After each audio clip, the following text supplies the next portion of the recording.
আমি খালেদ মহিউদ্দিন। নতুন রাজনৈতিক বন্দোবস্তের জন্য অনেকের চোখই রাষ্ট্র সংস্কারের দিকে, কিন্তু অনেক কিছুই যেন পুরনো বোতলে বন্দী হয়ে আছে। আমরা যেন পুরনো নিগড়েই আমরা দেখছি, বিশেষ করে অপরাধ প্রবণতা, আইন শৃঙ্খলা ব্যবস্থা, বিশেষ করে যারা ভালনারেবল আছেন, সেটি অন্য ধর্মের লোক হন, নারী হন, শিশু হন, তাদের প্রতি অন্যায় অত্যাচার সেটি যেন বেড়েই চলছে। সেই অপরাধ প্রবণতার দিক থেকে কথা বলার জন্য, তার পেছনে রাজনীতিটা বোঝার জন্য এখন আমাদের সঙ্গে আছেন মৎস্য ও প্রাণী সম্পদ মন্ত্রণালয়ের উপদেষ্টা ফরিদা আক্তার। ফরিদা আপা, আপনাকে আমাদের অনুষ্ঠানে স্বাগত জানাই। আপনি আমাদেরকে সময় দিয়েছেন, এসেছেন আমাদের কাছে এবং যুক্ত হয়েছেন আমাদের সঙ্গে, সেজন্য আপনাকে ধন্যবাদ এবং কৃতজ্ঞতা। অনেক ধন্যবাদ। আমাদের সাথে আরও থাকছেন ঢাকা বিশ্ববিদ্যালয়ের অপরাধ বিজ্ঞান বিভাগের সহযোগী অধ্যাপক উম্মে ওয়ারা আমাদের সাথে যুক্ত হয়েছেন ইংল্যান্ড থেকে। উম্মে ওয়ারা, আপনিও আমাদের সময় দিয়েছেন, আমাদের সাথে যুক্ত হয়েছেন, সেজন্য আমাদের শুভেচ্ছা ও কৃতজ্ঞতা জানবেন। ধন্যবাদ। আমি প্রথমে একটু ফরিদার কাছে যেতে চাই। ফরিদা, আমি আসলে আপনাকে প্রশ্ন করার আগে আমি আপনার দৃষ্টি আকর্ষণ করছি রাজশাহী বিশ্ববিদ্যালয়ের অধ্যাপক আল মামুন। তিনি একটি স্ট্যাটাস দিয়েছেন, সেই স্ট্যাটাসটা একটু আপনাকে পড়ে শোনাচ্ছি। পুরা জুলাই অভ্যুত্থান উল্টা দিকে হাঁটা দিয়েছে। সার্জিসরা বিভিন্ন মালিকের টাকায় ভুরি বাগিয়ে শত গাড়ি নিয়ে শোডাউন দিচ্ছে। আর দিলীপদের মতো জুলাই অভ্যুত্থানে সক্রিয় যে ছাত্রনেতাকে জনমানুষের পাশে অন্তত এক যুগ দেখছি, তারা মার খাচ্ছে নির্বিচারে। এর ফল শুভ হবার কোনোই কারণ নাই। আপা, আপনার কাছে একটু আমরা প্রশ্ন করতে চাই যে সত্যি সত্যিই কি পুরো জুলাই অভ্যুত্থান উল্টা দিকে হাঁটা দিয়েছে কিনা? কারণ এটা তো সত্য, আমরা আসলে এখন শোডাউনের রাজনীতি দেখতে পাচ্ছি, পুরনো রাজনীতির মতো। আবার অন্যদিকে শ্রমিকের অধিকার আদায় করতে গিয়ে প্রকাশ্যে আপনার সরকারের পুলিশের মার খাচ্ছে তরুণ। সেইটার ক্ষেত্রে আপনি কি বলবেন? আমি আরেকটা স্ট্যাটাস আপনাকে মনে করে দিতে চাই। আপনার বন্ধুই আমি বলবো, প্রফেসর রেহনুমা আহমেদকে দেখা যাচ্ছে যে তিনি একটি সাইনবোর্ডের মতো নিয়ে দাঁড়িয়ে আছেন, যেখানে লেখা আওয়ামী লীগের দোসর।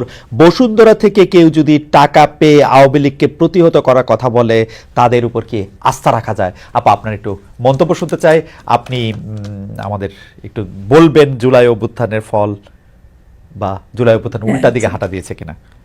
আচ্ছা, না, প্রথমে আমি ধন্যবাদ দিচ্ছি আপনাকে আজকে এই বিষয়টা সামনে নিয়ে আসার জন্য। এগুলো নিয়ে আলোচনা অনেক হওয়া দরকার, আর সেটা আমরা আলোচনা করব। তো আপনার প্রশ্নের প্রেক্ষিতে আমি বলি যে রেহনুমার কথা দিয়েই শুরু করি। কোনো অবস্থাতেই যে বসুন্ধরার টাকা নিয়ে কোনো রাজনৈতিক দল করবে বা আওয়ামী লীগকে প্রতিহত করার কথা বলবে, এটা এই সরকারের দিক থেকে কোনো রকম সম্মতি তাতে নাই, আমাদের তো নাই। মানে আমি ব্যক্তিগতভাবে যদি বলি, মুনিয়া হত্যা, মুনিয়ার বিচার যতদিন আমরা না পাবো, যতদিন এই আনভির কে আমরা শাস্তি দিতে না পারবো, এই বসুন্ধরার ইয়েটা আমরা কোন রকম মানে ছাড় দিতে রাজি না। তো সেদিক থেকে আমি রেহনুমার সাথে একমত এবং তার সাথে সংহতি প্রকাশ করছি।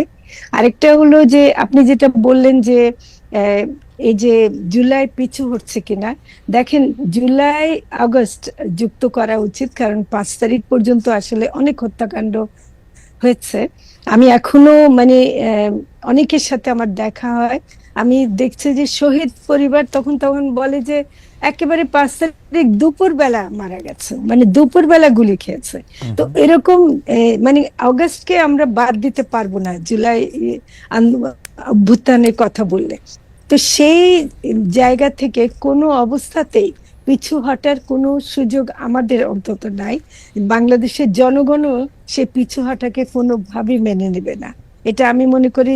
হ্যাঁ, কিছু আমাদের যারা নেতৃত্ব দিয়েছিল তারা এখন যদি একটু অন্যভাবে চলে, সেটা আমাদের কাছে দুঃখজনক, আমরা এটা সমর্থন করি না। কারণ এই শোডাউনের রাজনীতি আমরা দেখেছি আওয়ামী লীগের, আমরা অনেক সময় বিএনপিরও দেখেছি। তো কাজেই শোডাউন দিয়ে কোনো রাজনীতি হয় না, শোডাউন দিয়ে শোডাউনই হয়, শোডাউন দিয়ে মাস্তানি হয়, শোডাউন দিয়ে মানে রাজনৈতিক বক্তব্য ছাড়া শোডাউন গাড়ি দিয়ে হয় না। তো কাজে এটা আমি মনে করি না যে কোনোভাবে হবে। তবে আপনারা এটাও দেখবেন যে গ্রামে গঞ্জে এখন আমি তো অনেক জায়গায় যাই, তো মানে আপনি তো আমাকে পরিচয় দিলেন মৎস্য প্রাণী সম্পদ উপদেষ্টা। আমাকে প্রচুর জায়গায় যেতে হয় ঢাকার বাইরে, এবং আমি যখন মানুষের সাথে কথা বলি তখন দেখি যে প্রতিটা মিটিং এ শুরুই করে 1 মিনিট নীরবতা দিয়ে। তার মানে প্রতিটা জায়গায় ওদের যে মানে স্বীকৃতি এবং ওদের যে কথাটা, এটা কিন্তু আছে। এটা পিছু হটার, আপনার সাথে আমি বলবো যে পিছু হটা শব্দটা ব্যবহার করবেন না। ভুল হতে পারে, যারা ভুল করছে তাদেরকে আমরা সমালোচনা করি, কিন্তু পিছু হটবে এই কথাটা বলবেন না। এইটা হচ্ছে যে আমরা দেখেছি যে জুলাই আগস্ট, আপনি যেটাকে জুলাই আগস্ট আন্দোলন বলছেন, তার যারা আন্দোলনকারীরা এটাকে 36 জুলাই পর্যন্ত বলে, এটা মেটাফরিক্যালি এটা জুলাই আন্দোলন তারা বলতে চান।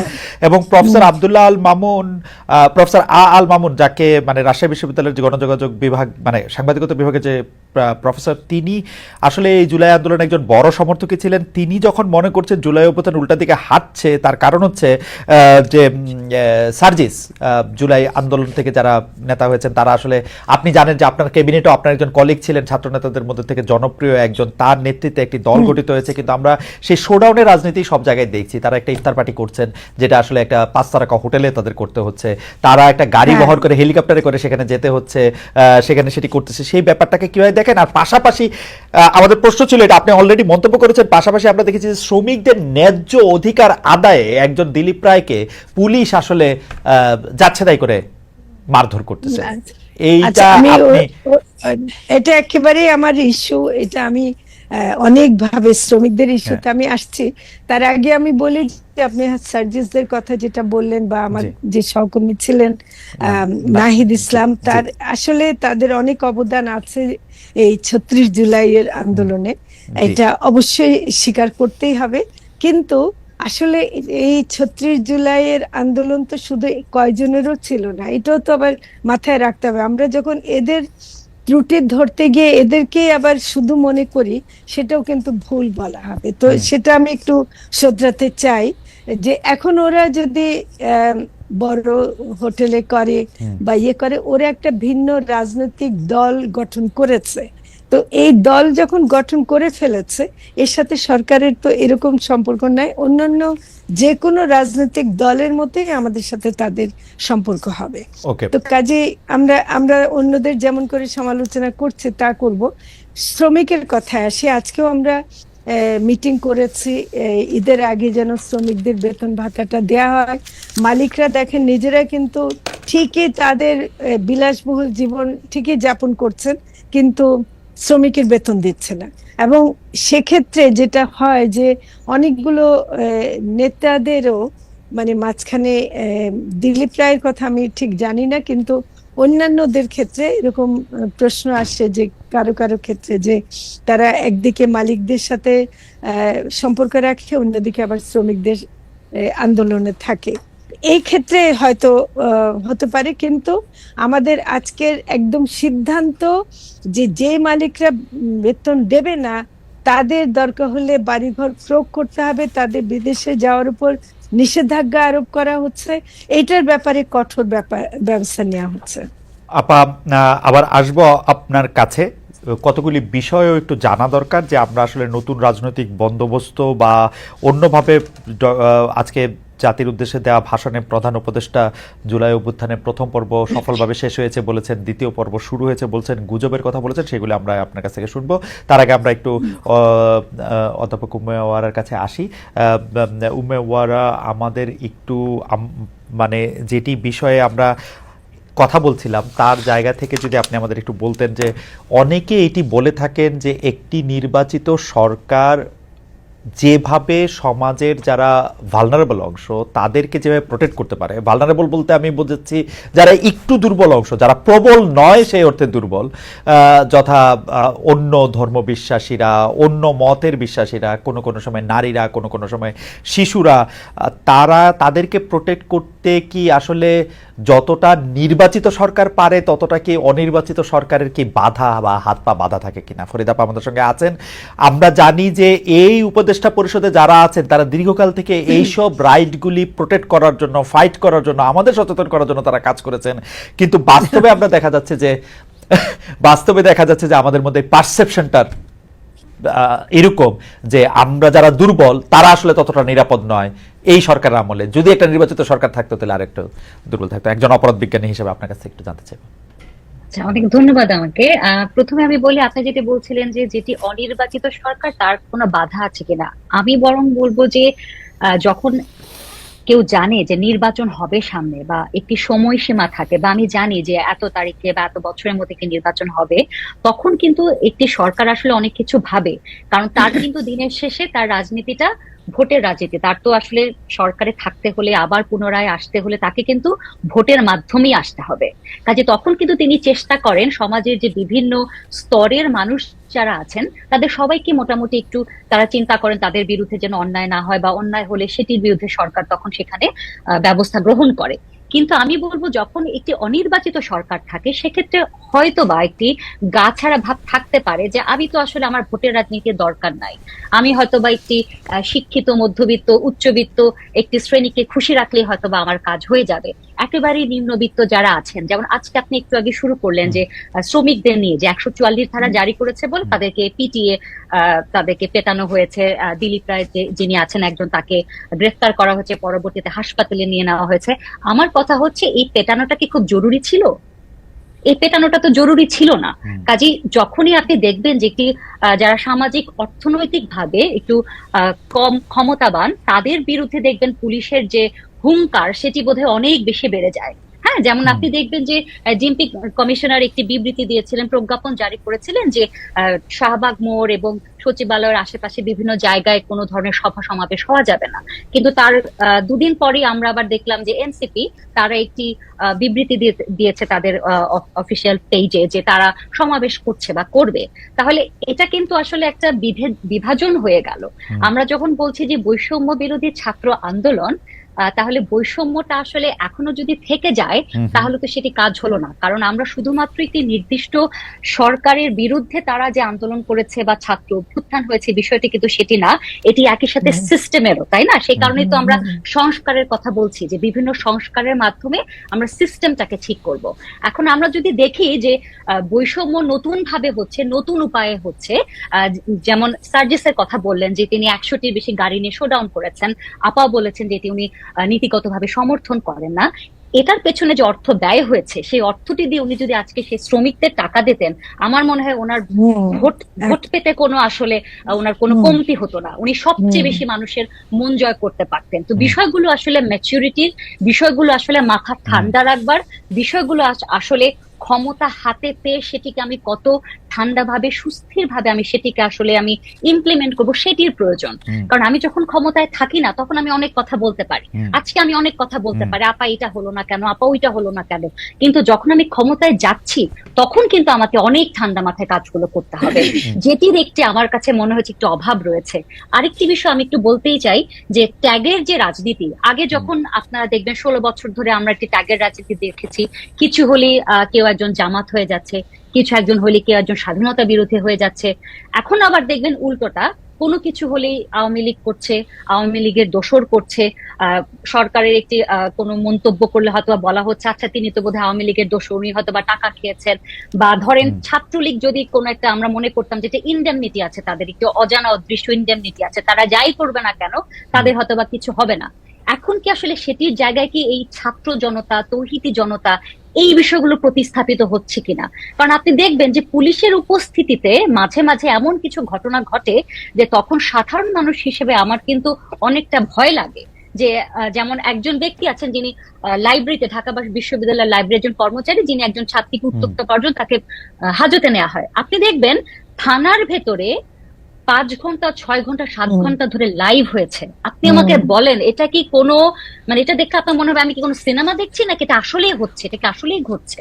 মানে এটা কি সম্ভব? তারা লাইভ করছে, তার তার ইন্টারভিউ নিচ্ছে, আপনি বলেন হ্যাঁ আমি এই করেছি আমি ওই করেছি। আমার মনে এটা হয় তো আসলে একটা থানায় তো এই ধরনের ঘটনা আসলে ঘটাটা খুবই আমাদের জন্য অ্যালার্মিং, যে তাহলে পুলিশ তাহলে আসলে কি করছিল। আমার মনে হয় যে ওয়ারা না, মানে ওয়ারা এই প্রশ্নগুলি ফরিদা আপাকেই করেছেন, যে ফরিদা আপা এটা একটু মন্তব্য হ্যাঁ, করবেন না, কিনা। আমি একটু মন্তব্য করতে চাই। জি, আমি জি। বিশেষ করে শেষের যে ঘটনাটার কথা বললেন, যে একটা মেয়েকে উত্ত্যক্ত করার পর যখন নাকি থানায় নিয়ে গেছে, এরা এই যে সো কল্ড তৌহিদি জনতা, এগুলো মানে একেবারে মাস্তানি, এগুলো জনতা, এগুলো এগুলো যে সহ্য করেছে, আমরা কিন্তু এটা মানে ইন্টারনালি এটা অনেক প্রশ্ন তুলেছি। এগুলো অনেকে আমরা সহ্য করতে পারিনি, আমরা নিজেরাই ইয়ে করতে পারিনি।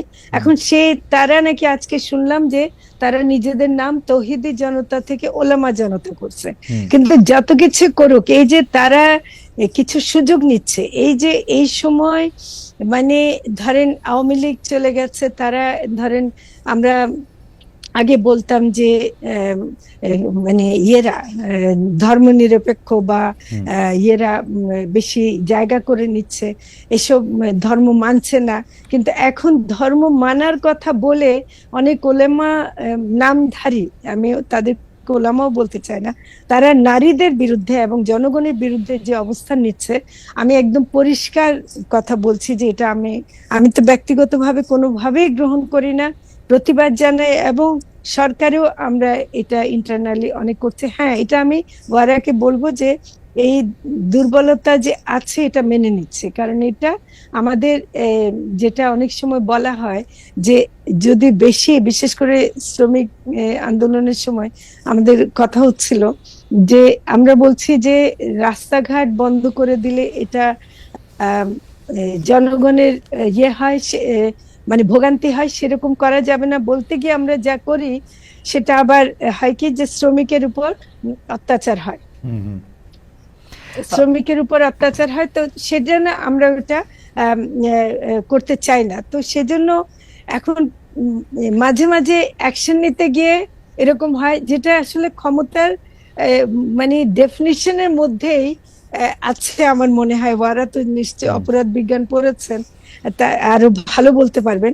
আমি সরকারে থাকলেও আমি এটা বলবো যে ক্ষমতার প্রয়োগ যখন একটা সিস্টেমের অংশ হয়ে যায়, সেখানে এক ধরনের অবিচার হয়ে যায়। এটা আমি আপনাকে পেয়েছি যখন আমি আপনাকে সরাসরি, মানে ওয়ারাও বলেছেন, কিন্তু আমি একটু সরাসরি প্রশ্ন করি যে ব্যাপারটা কি এরকম যে আসলে আপনাদের তো আসলে এইখানে আসার, আপনারা যে জোর করে এসেছেন বা আপনারা যে অনেকদিন থেকে যেতে চান, সেরকম কোনো ইচ্ছা আপনাদের কখনোই আপনাদের ছিল না? আমি একটা জিনিস ওয়ারার প্রথম কথা একটু আসি।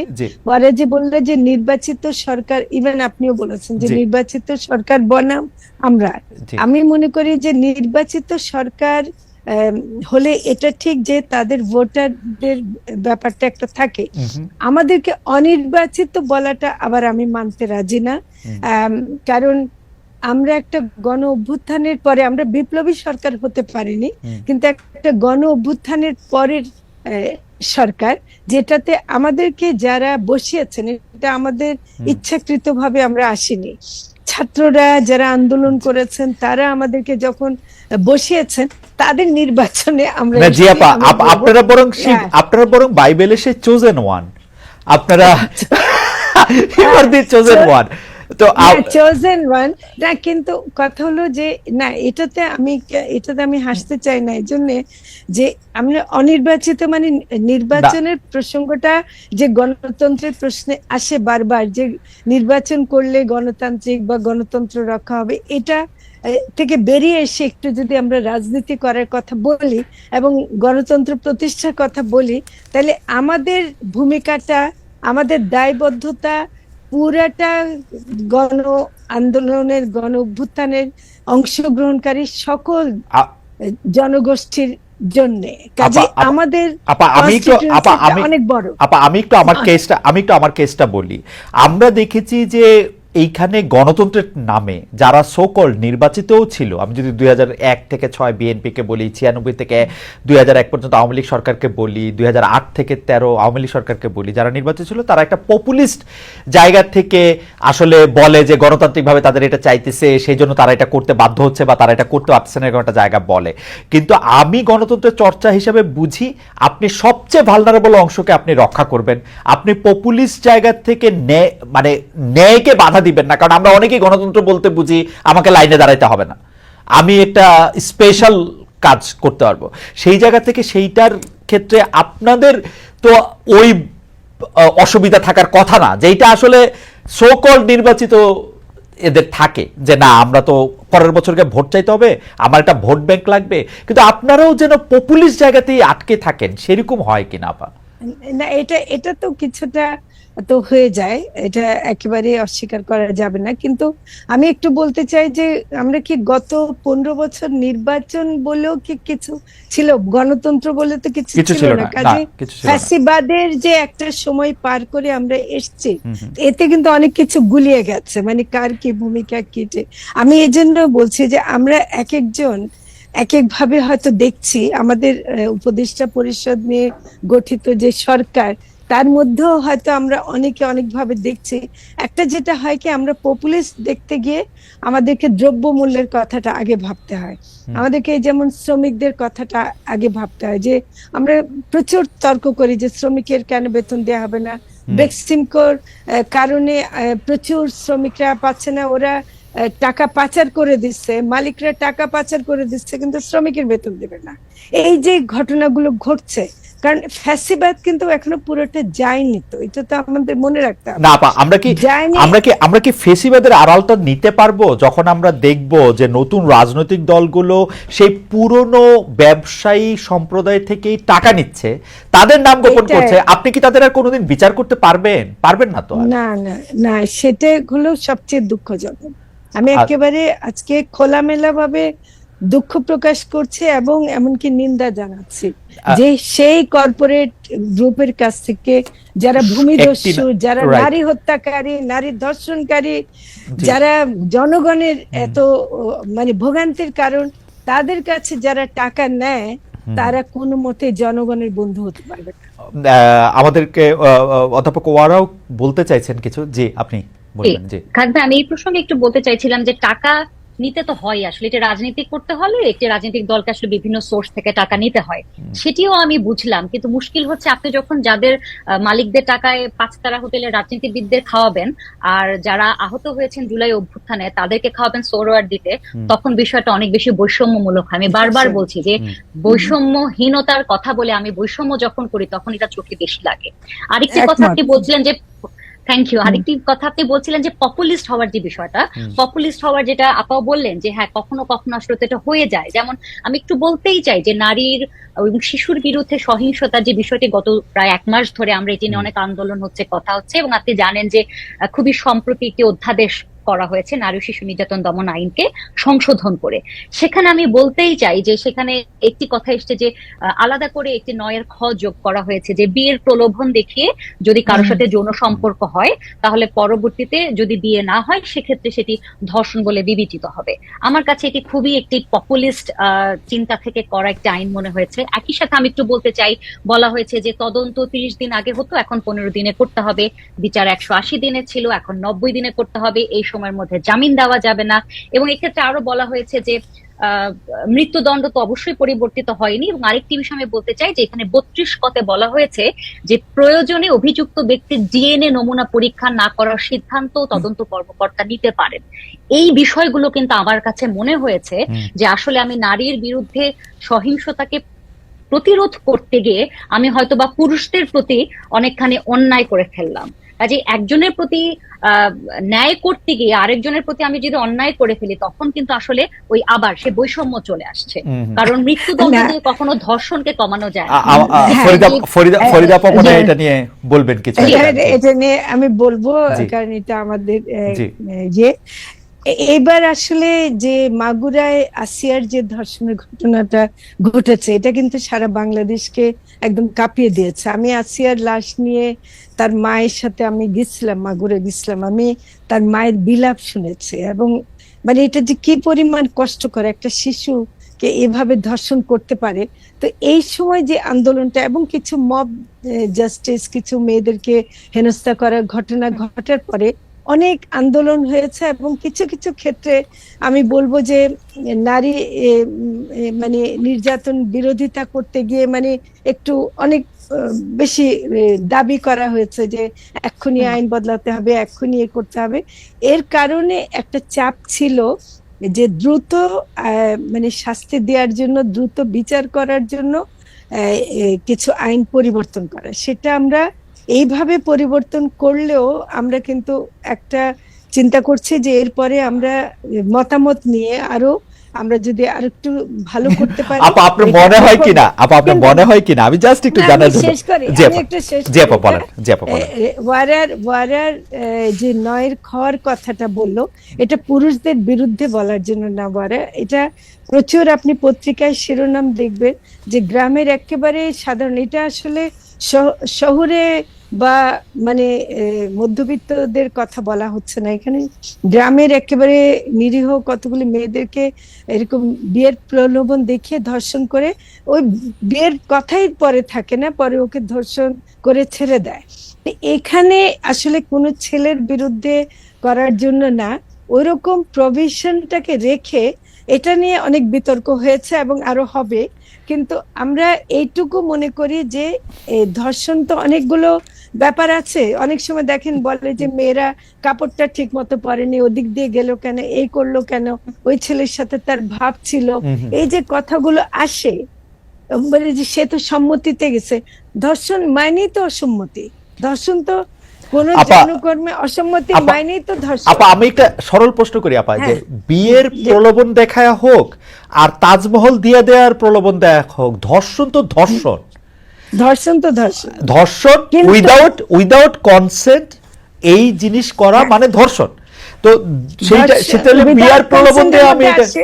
এটা বিয়ের প্রলোভনটা না, এখানে বিয়ের- কোত্থেকে আসলো?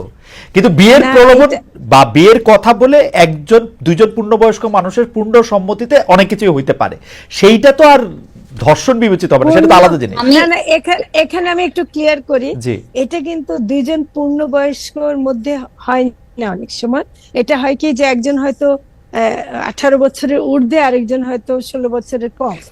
এরকম ঘটনা কিন্তু অনেক ঘটে যেখানে সম্মতিরও কিন্তু অপরাধ প্রশ্ন বিজ্ঞানী, নাই। কিন্তু অপরাধ বিজ্ঞানী তো বলবেন 18 বছরের নিচে যে সে তো সম্মতি দিতেই পারে না, দিলেও দিতে পারে না। দিতেই পারে আমি না, সেজন্য তো আমি এটাই সেজন্য- বলতে চাইছিলাম যে আমাদের যে আইনটা যদি এরকম হতো যে সেখানে নাবালিকার কথা বলা হতো স্পষ্টভাবে, বলা 18 আছে, বছরের- বলা আছে। না আপা, এখানে বলা আছে 16 বছরের উপরে যে কারো সাথে তার সম্মতি যদি থাকেও বিয়ের প্রলোভন দেখিয়ে, পরবর্তীতে চাইলে সেটি ধর্ষণ হিসেবে বিবেচিত হবে। আমি না, কেন না, এই কথাটি বললাম যে পুরুষের এগেনস্টে এই কথাটি কেন বললাম, যে আপা আমাদের কিন্তু মিথ্যা মামলার প্রচুর ঘটনা আছে। আমি বলছি না যে সবাই মিথ্যা মামলা করেন, আছে। এক, দুই হচ্ছে আমার যে জায়গাটিতে কনসার্ন ছিল যে আমরা যদি বলতাম যে সাবালিকা নয়, যিনি নাবালিকা, তার সম্মতি নিয়েও যদি কেউ মানে যৌন সম্পর্ক করেন, সেটি পরবর্তীতে ধর্ষণ হতে না পারে। না, কিন্তু এটা মুশকিল এটাই হচ্ছে এটাই এটাই ছিল মানে আসলে আপা এখানে বলা আছে 16 পরবর্তীতে- বছরের ঊর্ধ্বে।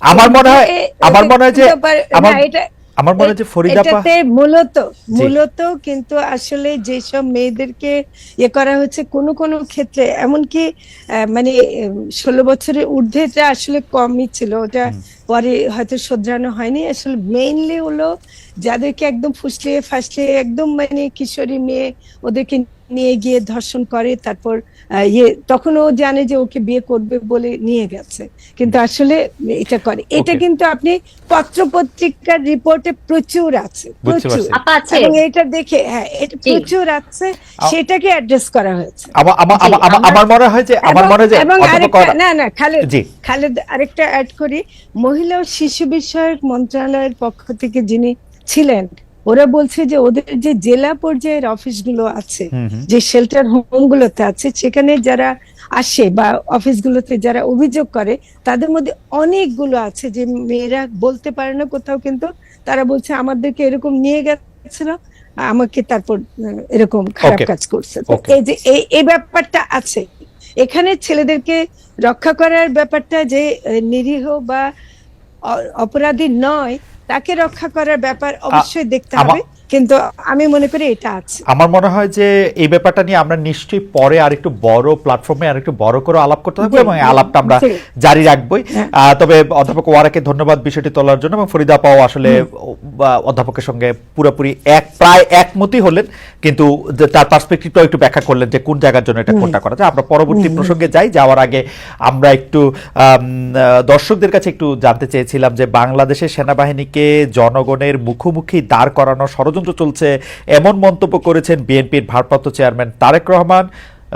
প্রিয় দর্শক, এই বক্তব্য সঠিক বলে মনে করেন কিনা? শতকরা ৪৫% দর্শক মনে করছেন তার এই বক্তব্য সঠিক, শতকরা ৫৫% মনে করছেন তার এই বক্তব্য সঠিক নয়। আমি একটু ফরিদা আপাকে একটু মানে সরকারের ভিতরের প্রশ্ন একটু করতে চাই যে আপা, এই কথা কি ঠিক? অনেকে বলছেন যে আপনাদের উপদেষ্টাদের মধ্যে কার্যত যারা দেশ চালাচ্ছেন তাদের মধ্যে স্পষ্টত কয়েকটি ভাগ রয়েছে, যাদের এক ভাগ একরকম মনে করছেন যে এই সরকারের মেয়াদকাল আরেকটু বাড়ানো উচিত, সেটা ৩ বছর হতে পারে, ৪ বছর হতে পারে, আরো অনেক দিন হতে পারে। আরেক ভাগে তারা মনে করছেন যে না, দ্রুত নির্বাচন দেওয়া উচিত। আরেক ভাগে রয়েছেন আপনারা মনে করছেন যে না, আসলে সংবিধানে যথেষ্ট পরিমাণে সংস্কার এনে রাজনৈতিক দলগুলোকে বাধ্য না করা গেলে এই নির্বাচন আর কোনো কিছু মানে তৈরি করে না। আপা, এটা কি ঠিক? উপদেষ্টাদের মধ্যে কয়েকজন কয়েক রকম ভাবে বলছেন, সেজন্য নানা ধরনের দ্বিমত, ভিন্ন মত দেখা যাচ্ছে। আচ্ছা, আপনি কি করে ভাবলেন যে উপদেষ্টাদের মধ্যে কত ভাগ আছে? আমি বলে দেবো আপনাকে। আচ্ছা আপা, বললেন না আপনি কত ভাগ আছে এটা বললেন না, ভাগ আছে কিনা এটা বলেন। শোনেন, উপদেষ্টাদের মধ্যে বলে না, মানে সমাজেই কিন্তু নানা ভাগ আছে। হ্যাঁ, সমাজেই আমাদেরকে অনেকে বলে আপনারা 10 বছর থাকেন, ইউনূস সাহেবকে বলেন যে 10 বছর থাকতে, আমাদেরকে না বললেও মানে ইউনূস সাহেব 10 বছর থাকুক, 5 বছর থাকুক, এটা কিন্তু ডক্টর ইউনূস পরিষ্কার একটা কথা আজকেও বলেছেন, প্রধান উপদেষ্টা আমাদের, উনি কিন্তু আজকেও তার বক্তৃতায় পরিষ্কার বলেছেন যে আগামী 26 সালের মানে 25 সালের ডিসেম্বর অথবা ডিসেম্বর থেকে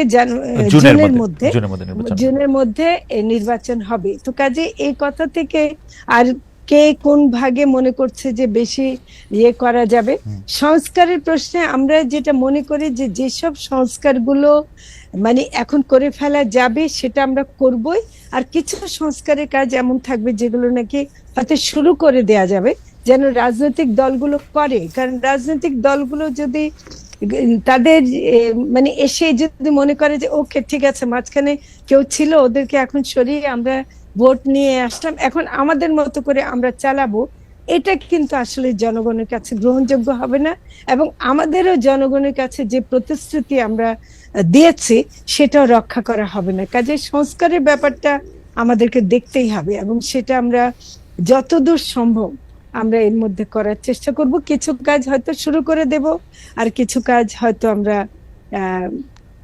শেষ করতে যদি পারি করব। আমি আপা আপনাকে ধন্যবাদ। আমি একটু উম্মে ওয়ারা আপনার কাছে একটু আসতে চাই, দুটো বিষয় আপনি একটু দৃষ্টি আকর্ষণ করতে চাই। কথাটি আমরা তুলেছিলাম কিন্তু এটি নিয়ে আলোচনাটা হয় না, আপনার মানে আলোচনাটার পরিণতি পায় নাই। আপনার কাছে যেটি জানতে চাইবো যে সেটি হচ্ছে, আজকে প্রধান উপদেষ্টা ডক্টর মোহাম্মদ ইউনূস বলেছেন সবসময় মনে রাখতে হবে, আমি কোট করছি, আমরা কিন্তু যুদ্ধ অবস্থায় আছি। গুজব হলো এই জুলাই অভ্যুত্থানের বিরুদ্ধে পরাজিত শক্তির মস্ত বড় হাতিয়ার। সেইটা জুলাই অভ্যুত্থান এই পরাজিত শক্তির মস্ত বড় হাতিয়ার বলা হচ্ছে একদিকে, কিন্তু আমরা দেখছি যে ছাত্র জনতার ব্যানারে মব তৈরি করে আগের ক্ষমতাসীনদের বা তাদের ঘরবাড়িতে আক্রমণ করা হচ্ছে। কখনো দেখছি যে আপা যাদের কথা বললেন, তৌহিদি জনতার ব্যানারে মাজার জ্বালিয়ে দিচ্ছে, কাউকে কতল করতে হবে এই দাবি করা হচ্ছে প্রকাশ্যে। এসব ঘটনা আপনি কিভাবে দেখছেন? এই মব এবং এই তৌহিদি জনতা নিয়ে অন্তর্বর্তীকালের সরকারের অবস্থান কি সঠিক মনে হচ্ছে কিনা? কারণ আমি আপা নিশ্চয়ই এটা জবাব দিবেন, আপনার কথা আমি আগে শুনতে চাই। আমরা কিন্তু অন্তর্বর্তী সরকারের, যেটাকে আমরা আমাদের সাংবাদিকতার জার্গনে বলি মাল্টিপল এডিটোরিয়াল সিনড্রোম, আমরা দেখতে পাচ্ছি। একটার জায়গায় একরকম, আরেকটার জায়গায় আরেক রকম, কোনো কনসিস্টেন্সি নাই। আপনি কি বলবেন আমাদের একটু আপনার মতামত একটু শুনতে পাচ্ছি। জি, অনেক ধন্যবাদ। আমি প্রথমেই বলবো যে সরকার, একজন যখন সরকারের দায়িত্বে থাকেন, একজন যখন সরকার প্রধান বা একজন সাধারণ জনগণ হিসেবে আমি কিন্তু চাইবো তিনি আমার নিরাপত্তা নিশ্চিত করবেন।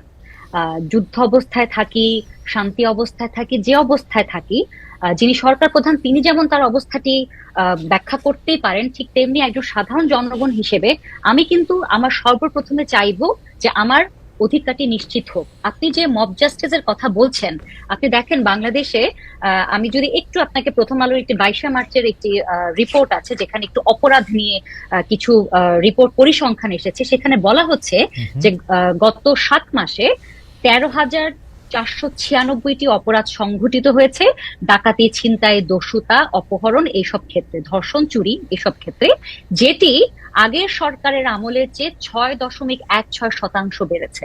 কারণ 23-24-এ এই অপরাধগুলোর সংখ্যা ছিল 12,714 আর এখন হচ্ছে 13,496।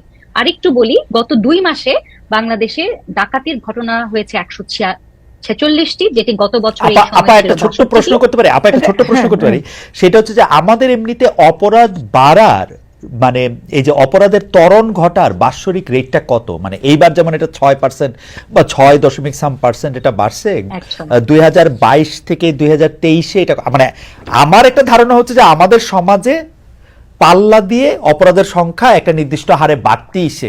এইটা কি সেই রকম বাড়া নাকি এর চেয়ে একটু বেশি বাড়া এই সরকারের সময়? আমি আমি আপনাকে আপা আপনাকেই জানতে ও চাইছি। আচ্ছা, জি আচ্ছা, দুঃখিত। তো জি আমার কাছে মনে হয়েছে যে হ্যাঁ, একটি তো আছে যে আমাদের মধ্যে অপরাধ করার প্রবণতা থাকে, কিন্তু যেহেতু যেখানে আমি একটি পরিসংখ্যান দেখছি যে গত বছরের তুলনায় এই বছরে বিভিন্ন জায়গায় অপরাধগুলো বেড়েছে, এবং সেখানে গোয়েন্দা সংস্থা কিন্তু বলা হচ্ছে সরকারকে কয়েকটি কারণ দেখিয়েছেন, এবং সেখানে বলেছেন যে অভ্যুত্থান পরবর্তী আইন শৃঙ্খলার অবনতি, আইন শৃঙ্খলা বাহিনীর মনোবলের অভাব, সুবিচার নিশ্চিত করতে আইনের প্রতি মানুষের সাময়িক অনাস্থা, এবং রাজনৈতিক প্রতিহিংসা, লুটপাট, দখল, চাঁদাবাজি। এই কারণগুলো যখন আছে তখন কিন্তু আমি বলতেই চাইবো যেটা সবসময়ের মতো আমি যদি মনে করি যে সবসময় বাড়ছে, বিষয়টা আসলে সেরকম নয়।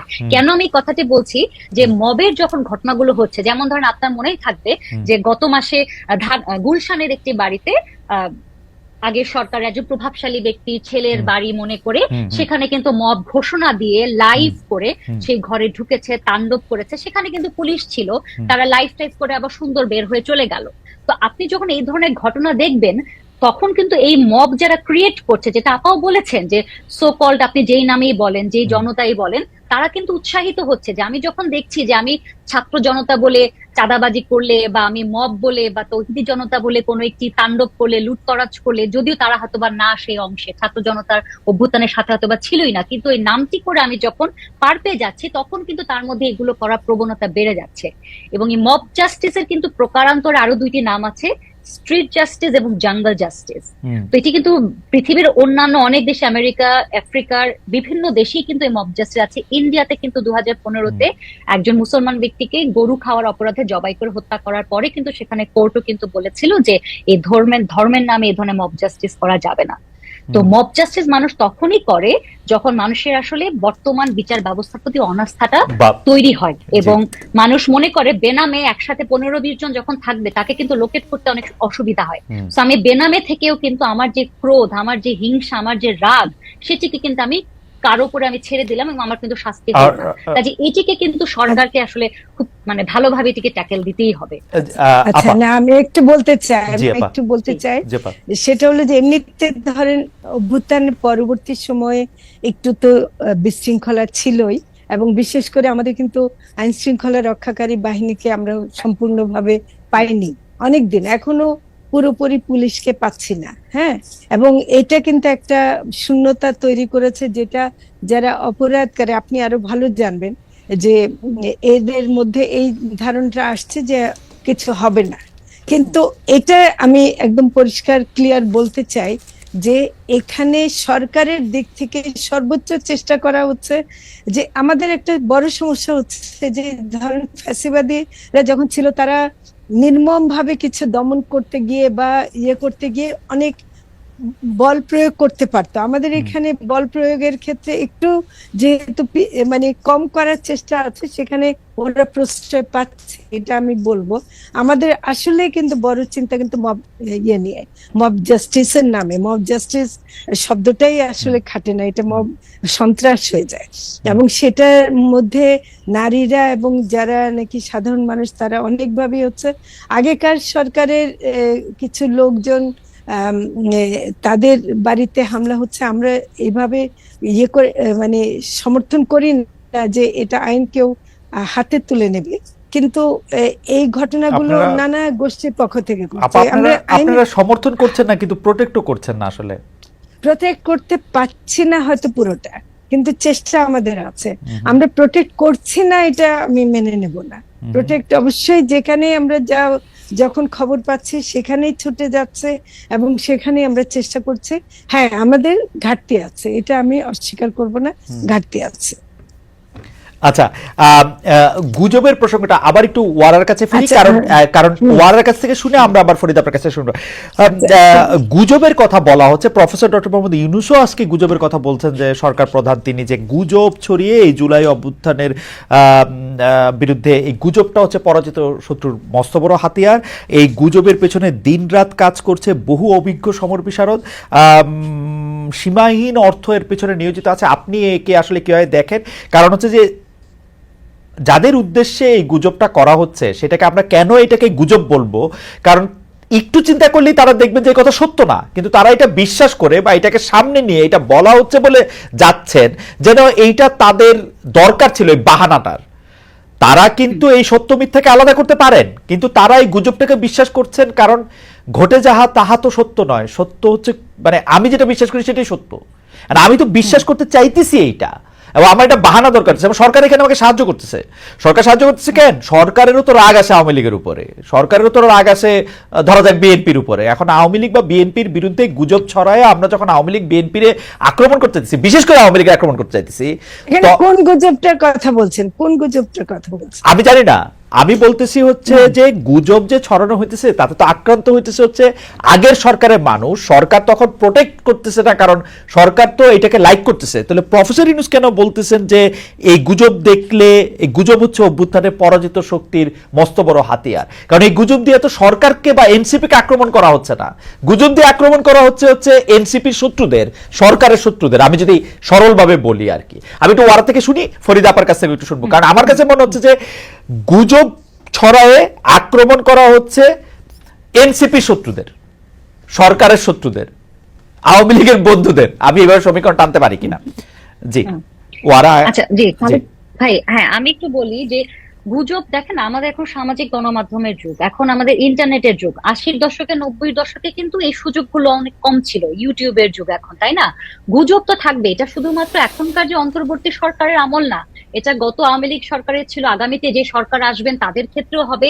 আমার কাছে মনে হয় যে যার কাজ গুজব তৈরি করা, কিন্তু গুজব তৈরি করবেনই, কিন্তু সরকারের দায়িত্ব হচ্ছে আসলে কি খুব দৃশ্যমান কিছু কাজ করে, দৃশ্যমান জনগণের আকাঙ্ক্ষার সাথে যায় এই ধরনের কিছু কাজ করে না জনগণের কনফিডেন্সটাকে অর্জন করা। যেমন ধরেন অনেকেই বলছেন জুলাই হত্যাকাণ্ডের বা ঘুমের বিষয়গুলো, যেখানে আয়না ঘর, এগুলো আমরা দেখেছি, এগুলো হচ্ছে মানুষের খুব আবেগের জায়গায় আছে। সেই জায়গার বিচার প্রক্রিয়াগুলো যদি আপনি সঠিকভাবে শুরু করেন এবং সেই জায়গাগুলোতে আপনি বিচার যদি নিশ্চিত করতে পারেন, আপনি যদি যারা জুলাই অভ্যুত্থানে আহত হয়েছেন তাদের ক্ষতিপূরণের জায়গাটি আপনি নিশ্চিত করতে পারেন, আপনি যদি রিকনসিলিয়েশন গুলো করতে পারেন। এই যে আপা বলছেন যে পুলিশকে আমরা ঠিক মতো পাই নাই, কেন পাই নাই? পুলিশের সাথে সাধারণ জনগণের যে রিকনসিলিয়েশন, সেটার চেষ্টা কি আমরা করেছি? বিশ্ববিদ্যালয়গুলোতে শিক্ষকের সাথে ছাত্রের যে ঝামেলাগুলো তৈরি হয়েছে, বিশেষ করে আওয়ামীপন্থী শিক্ষক যারা ছিলেন, তাদের সাথে কি আমরা রিকনসিলিয়েশনের চেষ্টা করেছি? আমরা যখন ক্রান্তিকালীন ইনসাফের কথা বলি, পোস্ট কনফ্লিক্ট জাস্টিসের কথা বলি, শুধুমাত্র বিচারের কথা কিন্তু আমরা বলি না, সেখানে কিন্তু রিকনসিলিয়েশনের কথা খুব গুরুত্বের সাথে আসে, ক্ষতিপূরণের কথা খুব গুরুত্বের সাথে আসে। কাজে আমি গুজবের কথা আমি বলতেই পারি, গুজব তো থাকবেই, কিন্তু আমি সরকারের একজন হিসেবে বা সরকার হিসেবে আমি যখন খুব পজিটিভ কিছু কাজ করতে পারবো, আমি আমার জায়গাটা ক্লিয়ার করতে পারবো, তখন কিন্তু গুজব টুজব দিয়ে আসলে কিছু হয় না। যে আমি মনে করি সরকারের মূল জায়গাটা, মূল কনসেন্ট্রেশনটা থাকা উচিত যে কোন বিষয়গুলো মানুষ আসলে জুলাই অভ্যুত্থানের সময় সবচেয়ে বেশি চেয়েছিল, কোন বিষয়গুলো তারা আসলে সবচেয়ে বেশি চায়। আমি বলছি না তাড়াহুড়ো করে কোনো কিছু করতে, জাস্টিস হারিড জাস্টিস বারিড, সেটা আমি মনে করি, কিন্তু আমি মনে করি বিচার প্রক্রিয়াগুলো শুরু করা, ক্ষতিপূরণ করা, এই বিষয়গুলো বোধহয় সামনে আসলে আমার মনে হয় ভালো হবে। কারণ সরকারের কাজ কিন্তু নিন্দা জানানো না, সরকারের কাজ কিন্তু উদ্বেগ প্রকাশ করা না, সরকারের কাজ হচ্ছে কিছু একদম ভিজিবল কিছু কাজ করে তার যে শাসন ব্যবস্থা, তার যে নির্বাহী বিভাগের যে ক্ষমতা, সেগুলোকে দেখিয়ে মানুষকে আশ্বস্ত করা যে দেশের শান্তি শৃঙ্খলা ঠিক আছে বা সরকার সবকিছু নিয়ন্ত্রণ করতে পারবে। সেটা বেশি গুরুত্বপূর্ণ। আমার মনে হয় যে ফরিদা আপার কাছে একটু শুনি, আমার একটা প্রশ্ন আছে, আগে ফরিদা আপাকে একটু শুনে নিই। মানে আমি প্রথমে ধন্যবাদ দেব যে রিকনসিলিয়েশনের কথাটা ওরা তুলেছেন। তার আগে আমি একটু গুজবের কথাটা বলি। গুজবের কথাটা আজকে প্রধান উপদেষ্টা ডক্টর মোহাম্মদ ইউনূস যেটা বলেছেন, এটা শুধু এমনি সাধারণ গুজবের কথা বলেন। আপনারা খুব ভালো করে জানেন যে একটি গোষ্ঠী, এবং এটার সাথে শুধু দেশীয় শক্তি না, আমাদের বহু বাইরের শক্তিও আছে। এটা ঠিক, এটা আমাদের সবাইকে স্বীকার করতে হবে যে ভারতীয় মিডিয়া যেভাবে প্রপাগান্ডা চালাচ্ছে, আমরা একদম সরাসরি বলতে পারি। এবং ভারতীয় মিডিয়াটা যেভাবে শুরু করেছে এটা আসলে, যাই হোক, একটা উদাহরণ দেই, যেমন ইয়েতে প্যালেস্টাইনের আক্রমণের বিরুদ্ধে ইয়ে করবে, প্রতিবাদ সমাবেশ হবে, সে কারণে ওই আমেরিকান এম্বাসির দিকে একটু আর্মির ইয়ে হয়েছিল, আর এদিকে ওরা গুজব ছড়াই দিল যে আর্মির মানে বিশাল কিছু পরিবর্তন হয়ে যাচ্ছে। এই ধরনের অনেক কথাগুলো আছে যেগুলো খুব ডিস্টার্বিং। মানে এইটা একদম 100% আমি মনে করি যে ভারতীয় মিডিয়া শেখ হাসিনা ওইখানে চলে যাওয়ার পর, পলায় যাওয়ার পর যা শুরু করছে, যা বলতে শুরু করছে, নিজেদের দেখে নিজেদের লজ্জা পাওয়া উচিত। কিন্তু আপা, এখানে একটু প্রশ্নটা করেই ফেলি। আপনি যখন আর্মির কথা বললেন, আপনি একটি গোষ্ঠীর কথা বলতেছেন, ভারতের কথা আমি 100 বার বলবো যে ওদের মিডিয়া বা ওদের অনেক মিডিয়া বা অনেকগুলি গুরুত্বপূর্ণ মিডিয়া যা করতেছে আমি সারা জীবন এরকম দেখি নাই। এটা মানে খুবই, মিডিয়ার একজন ছাত্র হিসেবে আমি লজ্জিত যে তারা আসলে এটা কি করতে চাচ্ছে এটা। কিন্তু আপা জি, মানে কিন্তু আপা, আপনার একজন ক্যাবিনেট মেম্বার টিভিতে সাক্ষাৎকার দিতে, আসিফ মাহমুদ সজীব ভুঁইয়া টিভিতে সাক্ষাৎকার দিতে গিয়ে বলতেছেন সেনাপ্রধান ডক্টর ইউনূসকে চান নাই, তিনি বুকে পাথর রাইখা এটা স্বীকার করে গেছেন। গুজব ছড়াই থেকে আরেকজন লাগে আপা। এখন এইটার হয় ডক্টর ইউনূসকে চাকরি ছাড়তে হবে, অথবা সেনাপ্রধানকে বরখাস্ত করতে হবে। আপনারা তো কোনোটাই করেন নাই। অথবা আসিফ মাহমুদ সজীব ভুঁইয়া আপনাদের বলতে হবে যে আপনারা এগুলি কি বলেন, পোলাপাইন হোসেন কতদিন থাকবেন না, প্রকাশ্যে বলেন। উনি তো মন্ত্রী, এখন উনি তো মন্ত্রী, আমাদের সন্তান সময় হইলে কি, উনি তো মন্ত্রী। তো উনি যখন এটা প্রকাশ্যে বলেন, আপনি দুজনেরই চাকরিতে রাখেন কেমনে? ইউনূস বা ওয়াকার সাহেব কারো তো চাকরি থাকতে হবে এই কথাটা মানলে। এই তো খালেদ, আপনি কথা না শুনে আপনি রেগে যাচ্ছেন।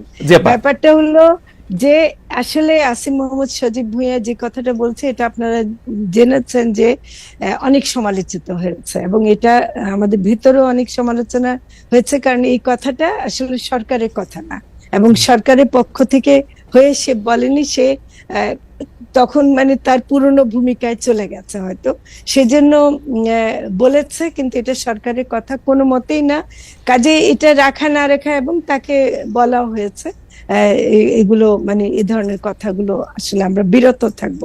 কিন্তু আসলে যেটা হলো যে সেনা প্রধানের সাথে, বা আমি মনে করি যে আমাদের সরকার এখন সুস্থভাবে কাজ করার জন্য আমাদের কিন্তু দেশের সেনাবাহিনী একটা প্রতিষ্ঠান, তার সাথে আমাদের সম্পর্কটা, সরকার মানে সম্পর্কটা ভালো রাখা, দূরত্ব কোনো মতেই না রাখা, এটা কিন্তু একটা জরুরি। আমাদের সামনে যে সময়টা আসতেছে, আমরা কিন্তু এখানে আমরা কোনো রকম গুজবের কারণে আমরা যেন বিভ্রান্ত না হই, এটা আমি সবাইকে অনুরোধ করব। যে তারেক রহমানের কথা আপনারা দেখলেন যে যেভাবে বলছে, সবাই জনগণের মধ্যে কিছু কিছু মনে করে, কিন্তু আসলে কিন্তু এটা আমি মনে করি যে এভাবে সেনা প্রধানকে ছোট করা বা সেনাবাহিনীকে ছোট করা, সেনাবাহিনীর ভূমিকাকে খাটো করে দেখা দেশের জন্য এটা ভালো না। আপা, ভারতীয় মিডিয়া বলি, আমাদের এখানকার অনেক আওয়ামী যারা বেনিফিশিয়ারি আছেন, যারা দেশের বাইরে আছেন, দেশের ভিতরে কেউ কেউ আছেন, তাদের মধ্যে থেকে অনেকের কথা বলি, কিন্তু আমাদের মানে আমি এই প্রসঙ্গটাই হয়তো তুলতাম না, কিন্তু আমাদের একজন ক্যাবিনেট মেম্বার যখন, একজন মন্ত্রী পদমর্যাদায় অধিষ্ঠিত একজন উপদেষ্টা যখন বলেন যে প্রধান উপদেষ্টা হিসেবে ডক্টর মোহাম্মদ ইউনূসকে, হ্যাঁ এটা যখন বলেন, তখন সেনাবাহিনী গাড়ি যদি ঢাকা শহর দিয়ে মুভ করে তখন গুজব ছড়াবে না, তো গুজব ছড়াবে কখন?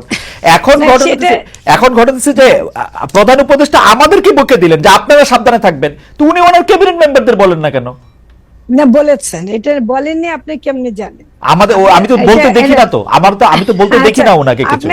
আপনি দেখেননি, কিন্তু আমি বলছি যে এটা বলা হয়েছে, এটা নিশ্চয় আর হবে না। এই ধরনের কথা কেউ উপদেষ্টা পদে থেকে এমন কোনো কথা বলবেন না যেটা সরকারের জন্য বিব্রতকর হয়।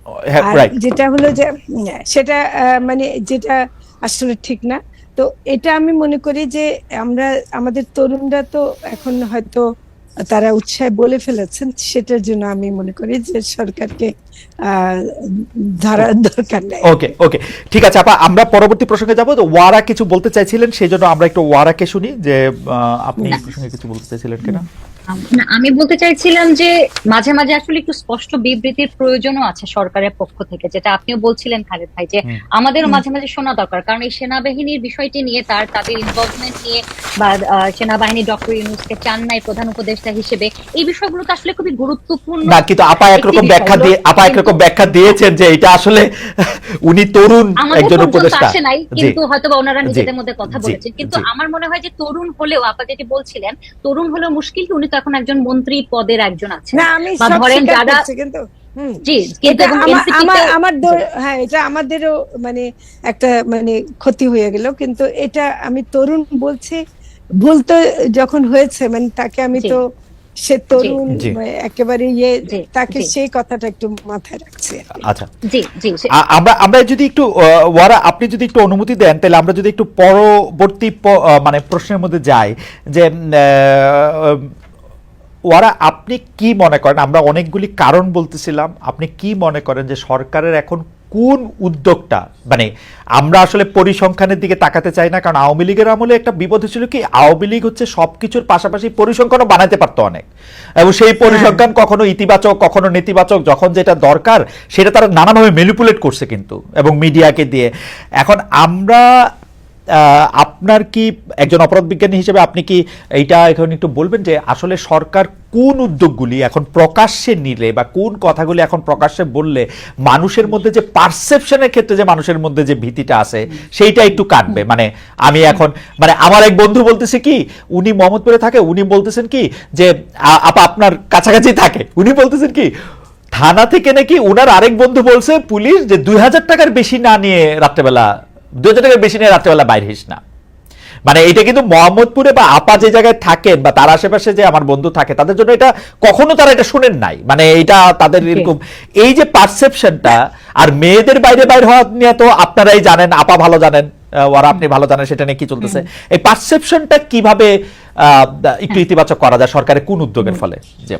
জি, অনেক ধন্যবাদ। একটা কথা একটু বলি যে সরকার একটি যেটা খুব ভালো কাজ করেছেন ক্ষমতায় এসে, যে বিভিন্ন কমিশন গঠন করে দিয়েছেন, যে নির্বাচন নিয়ে, সংবিধান নিয়ে, পুলিশ সংস্কার নিয়ে। কিন্তু মুশকিল হচ্ছে কি, যে সংস্কারের যে প্রতিবেদনগুলো, যে রিপোর্টগুলো আমরা দেখছি, সেগুলোর বাস্তবায়ন, সেগুলো কবে হবে, এই টাইম ফ্রেম গুলো না আমরা বুঝতে পারছি না। আমি যেটা একদম প্রথম একটা কথা বলেছিলাম খালেদ ভাই, যে নির্বাচনের একটি ডেট যদি থাকে, যে আমরা জানি কবে কোন বিষয়টি হবে, একটি মোটামুটি সম্ভাবনা থাকে, তখন কিন্তু আসলে আমাদের জন্য বুঝতে পারসিভ করতে সুবিধা হয়, সরকারও তখন আমার মনে হয় প্ল্যানিং করতে সুবিধা হয়। যেমন ধরেন আমি একটু পুলিশ সংস্কার কমিশনের একটু কথা বলি। হ্যাঁ, তো পুলিশ সংস্কার কমিশনের বিষয়গুলো পড়তে গিয়ে আমি দেখলাম যে কমিশন কেমন পুলিশ চাই বলে জনমত জরিপ করলো। তো সেখানে সবচেয়ে বেশি মানুষ বলেছেন রাজনৈতিক উদ্দেশ্যে ব্যবহারের অবসান চেয়েছেন প্রায় 89.5 জন উত্তরদাতা, দুর্নীতি বন্ধ চেয়েছে 77.9% উত্তরদাতা, গুম ও বিচার বহির্ভূত হত্যাকাণ্ডের জবাবদিহিতার শাস্তি চেয়েছেন 78.9% উত্তরদাতা। কিন্তু আপনি যখন কমিশনের রিপোর্টটি দেখবেন, প্রাথমিক যে রিপোর্ট আপনি দেখবেন, সেখানে আমি দুটি একটু কথা বলি। যেমন ধরেন এখানে একটি বলা আছে যে স্বাধীন পুলিশ কমিশনে জাতীয় সংসদের সরকারি দল ও বিরোধী দলের 2 জন করে সদস্য থাকবেন।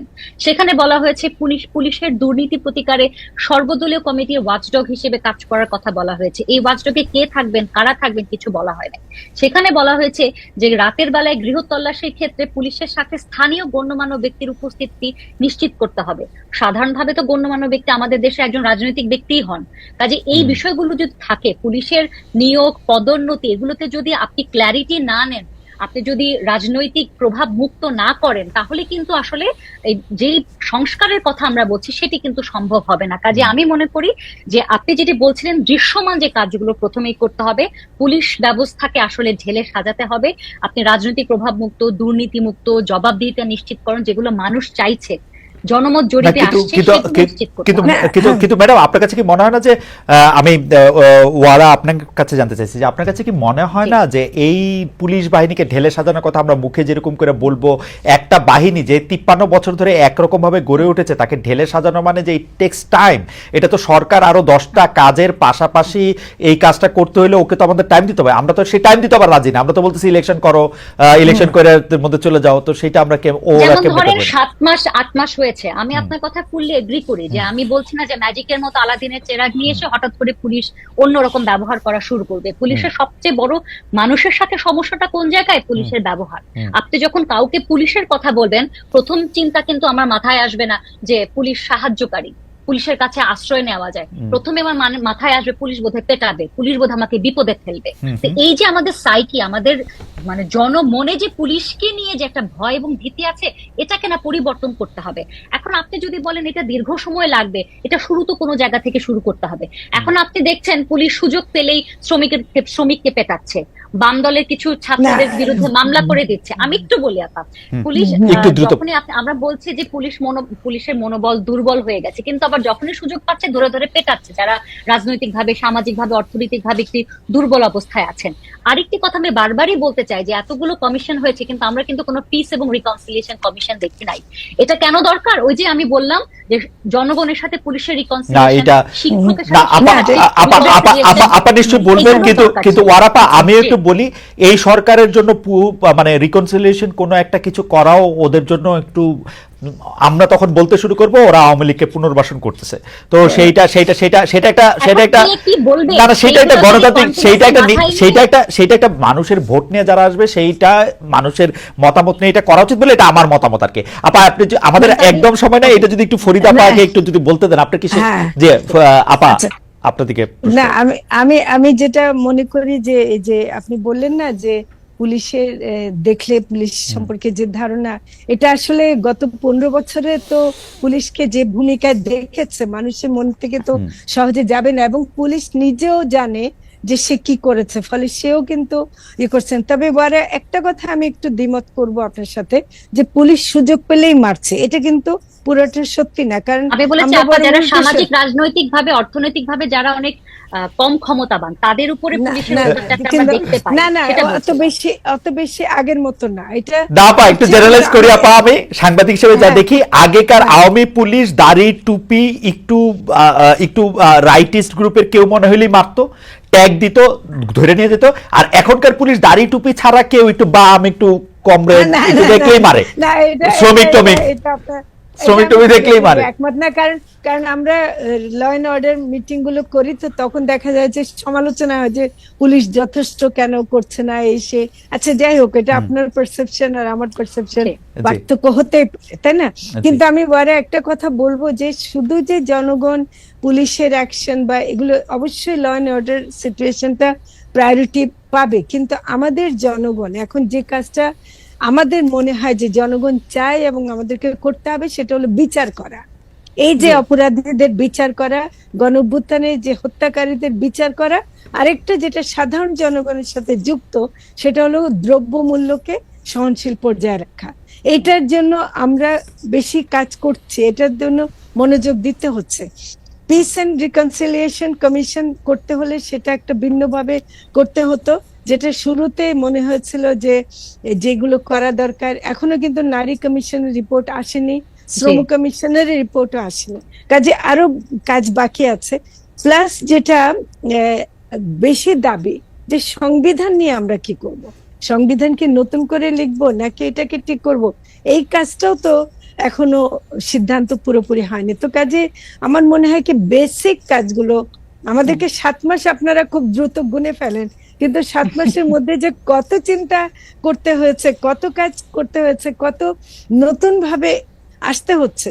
তো কাজে এখনো আমাদের আবার যতটুকু কেউ কেউ যে সময় বলে, আছে- কেউ কেউ যে বলে আপনারা কোনো কাজই করেন না। আসলে সংস্কার কমিশন তো আলাদা, 6টা কমিশন 6 জায়গায় দিয়ে দিবেন কাজ, আর আপনারা কোনো কাজ না। করেন না, এটা যে বলে, না, না, এটা কি আপনাদের হার্ট করে কিনা? এটা এটা না, আপনাদের হার্ট করে মোটেও কিনা? হার্ট করে না। এই জন্য যে যদি কাজ করি এবং পরে মানুষ দেখবে ঠিকই, তো কাজে আমরা আরো বেশি কাজ করার দিকে মনোযোগ দিই। অযথা হার্ট করার মতো কথা শুনে দুঃখ পাবো কিসের জন্য? আচ্ছা, জনগণের কথা তো বলবে। আমরা কাজে আমি মনে করি যে না, আমাদের সমালোচনা করেন বা খুবই ভালো, আমি খুবই শুনতে রাজি, কিন্তু এটা মাথায় রাখবেন যে আমাদের কতগুলো জরুরি কাজ, সেটা হলো বিচার করা। বিচার করে কোনো মতে পিছপা হওয়া যাবে না, জি। কারণ শহীদ এবং আহতদের দেখলে এই কাজটা কোনো অবস্থাতেই আমরা পিছিয়ে যেতে আচ্ছা, পারি। বিচারের প্রসঙ্গ যখন আসলো, আমরা শেষ বক্তব্যের জন্য আমরা একটু অধ্যাপক মেয়রা আপনাকে একটু বলছি যে আমরা একটু বলেন আপনার বক্তব্যের মাধ্যমে আমরা শেষ করবো, যদি না বিশেষ কিছু আর বলার থাকে। ফরিদা আপা শেষে। না, আমি একটা কথাই বলতে চাই, এই যে ফরিদা আজকে বারবার বলছেন যে আমাদের সমালোচনা করেন, এই এই প্রেক্ষাপটটাই তো আসলে আগে ছিল না সেভাবে। এই যে আমি আজকে এখানে বসে বলছি যে সরকার এটা করেন নাই, সরকার ওইটা করেন নাই, এবং সরকার পক্ষের একজন মাননীয় উপদেষ্টা বলছেন, বারবার বলছেন উনি রিপিটেডলি, যে বলেন আমাদের কি সমস্যা আছে, কোথায় ভুল আছে। এটা না একটা খুব একটা কি বলবো, একটা মানে খুব একটা এমন একটা জায়গা যে মনে হয় আমি কথা বলতে পারি, মত প্রকাশের অধিকারটা আসলে আমরা অনুভব করতে পারি। এটা আমি অবশ্যই এটা বলবো। আর বিচারের যে কথাটি, সেটিও আমি বলেছি যে গুম, খুন, জুলাই হত্যাকাণ্ডের যে বিচারগুলো, যেগুলো কথা বারবার আসছে, আমাদের আইসিটি ট্রাইব্যুনালে এসছে, ডেফিনেটলি সেটি নিয়েও কথা হতে পারে যে মৃত্যুদণ্ড এখনো আছে, কিন্তু ভালো ভালো কিছু সংশোধনীও এসছে। তারা বলেছেন যে ইন্টারন্যাশনাল অর্গানাইজেশনে কেউ চাইলে এসে পর্যবেক্ষণ করতে পারবেন। এই বিষয়গুলো আমার মনে হয়, যেটি আমি বলছিলাম, যে দৃশ্যমান ভাবে আমরা যদি দেখতাম না যে এই বিচার প্রক্রিয়াগুলো শুরু হচ্ছে, গুমের যে প্রতিবেদন সেটি আমরা আসলে পাবলিকলি পাইনি, বা তারপরে সেই বিষয়গুলো নিয়ে কারা জড়িত আছেন তাদের বিষয়গুলো যদি আমরা একটু জানতে পারতাম। দ্রব্যমূল্য তো ভীষণভাবে নিয়ন্ত্রিত বর্তমানে, কাজে এই যেগুলো মানুষের সবচেয়ে বেশি জীবনের সাথে জড়িত এবং আবেগের সাথে জড়িত, আমি বারবার বলছি, এবং অভ্যুত্থানের আবেগের সাথে জড়িত, সেই বিষয়গুলো যদি সরকার দৃশ্যমান ভাবে সেই জায়গাগুলো শুরু করতে পারে, আমার মনে যেটা চমৎকার ভাবে বলেছেন। শুধু আমি একটা দায়িত্বের জায়গা থেকে, কারণ পুলিশ বাহিনীর পরিবারের কতজন সদস্য আপনার দৃষ্টি আকর্ষণ করছেন, আমি প্রশ্নটি করে রাখছি। আপনি এক লাইনে এটি বলতে পারেন ফরিদা আপা, নাও বলতে পারেন, কিন্তু আমি দায়িত্বের জায়গা থেকে প্রশ্ন, তো পুলিশ বাহিনীর যারা মারা গেছেন জুলাই আগস্ট মাসে, তাদের সেই পুলিশ হত্যার বিচার কি হবে কি হবে না, এটা কি আপনাদের মধ্যে আলোচনা হয়? যদিও আমরা জানি 5 থেকে 8 পর্যন্ত যা হয়েছে তার দায় সরকার নিবে না, বা সেটা নিয়ে এটা হবে না, এটা প্রায় ইন্ডিমিনিটি ধরনের একটা জিনিস আছে, এটা নিয়ে কেউ প্রশ্ন তুলছে না, কিন্তু যাদের যায় তাদের তো যায় না।